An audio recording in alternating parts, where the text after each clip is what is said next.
We see people complain about their jobs every day, and to get out of that situation, they always think that they must leave their jobs to find new ones. But what if I told you that those people could be making some money right now without leaving their jobs? You would probably think about an investment or a part time job, but maybe it could be something much simpler than that. Hello, my name is Felipe, and today I want to talk to you about the revolutionary concept of the sharing economy. For that, I want to answer the questions: what is the sharing economy? What are the different ways this model works, and which advantages and disadvantages it has? So let's first answer the question: what is the sharing economy? Well, thanks to technology, a lot of things have changed. One of these things is the shift from all ways of doing business, from the classic model of business to customer to customer to customer. This is how the concept of the sharing economy has emerged.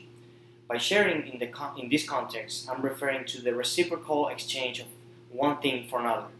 Then economy is understood as the system of producing, trading, and distributing goods and services within a country or region. However, Jim Chapello, who is an independent consulting economist with experience in economic development, research, teaching, has a more precise definition. According to him, the sharing economy is an economic model defined as peer-to-peer based activity of acquiring, providing, or sharing access to goods and services that is often facilitated by a community-based online platform. Now that we understand the concept, we can look at different ways this model works. The objective of this idea is to connect people who have a need, where they can satisfy them with the help of other people. This model allows peers to make money from assets that are not being used.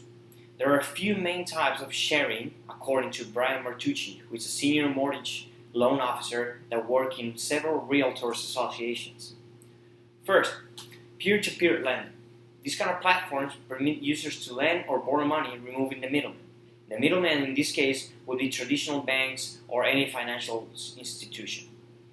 The benefit of this is that individuals don't have to go through a longer process where loans are evaluated by some third party. Examples of these platforms are Prosper and SoFi, which offer student loans and mortgage refinancing loans as well. Another type of platform is for apartment and house sharing. Airbnb or home exchange are part of this category, where people can rent their homes or just a room when it is not being used in exchange for a daily fee. This is revolutionizing the hospitality industry because prices are usually a lot more convenient compared to hotels, but also they offer more opportunities and availability. Lastly, the ride-sharing and car-sharing platforms. They also work under this model. The purpose of this is not to get access to a vehicle, is to get access to a vehicle without having to actually buy it. It gives the opportunity for people to have transportation without having to rely on public transportation. Two examples of these are Uber and Lyft. Users prefer to use these apps because the service provider is more accessible and how the price rates work is much more convenient. By now, you might think that this is an amazing idea, but we must take into consideration the disadvantages and advantages as well. Let's see what the advantages and disadvantages are. First, one of the advantages is that the cost of service, or goods in other cases, is lower than traditional methods, being able to pay just one time and not pay the full price of that good or service. It helps consumers to save a lot of money. Another advantage is the possibility of providers to earn extra income. Every owned asset has the purpose of being used. The difference now is that if the provider doesn't have the need to use it, it can supply other individuals who need it for a certain price, which converts into income. On the other hand, this model brings up concerns about privacy and safety. This problem is that sometimes, since the transactions are not fully regulated by some third party, they can lead to problems between the user and the provider, like some kind of dishonesty. Also, another important disadvantage is that these platforms affect the economy and create market distortions. In a study from the National Bureau of Economics Research, the University of Southern California discovered that increases in listings of Airbnb can result in relatively small but still impactful increases in rents and house prices, which might lead to other consequences in the balance of the economy.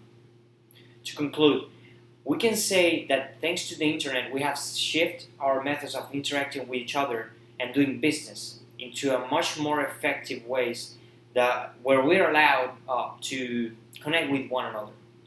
This model of the sharing economy could bring more flexibility in work and life, as well as more ways to earn and save money, but also some kind of chaos to the market. That's why this new model, like these new models like these, must be thoughtful about everyone's best interest. Thank you.